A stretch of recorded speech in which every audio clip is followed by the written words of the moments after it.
শোন গাদা, আমরা তো মিয়া দেখতে যেতেছি। ওই মিয়া পাত্র জানি কোনোভাবেই বুঝতে না পারে যে তুই কানা। আচ্ছা আব্বা।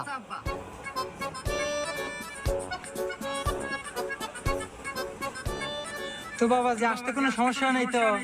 না, আমার আর কোনো সমস্যা হয় নাই। আচ্ছা যাই হোক, এখন আমাদের মেয়ে পছন্দ হলো নাকি?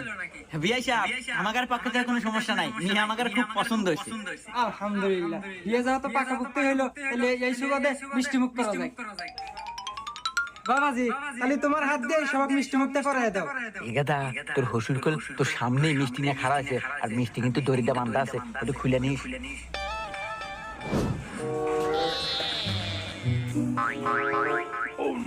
শ্বশুর আব্বা, মিষ্টি তো হুক নক না, মনে হয় মিষ্টি ছুড়ো কম দিছে।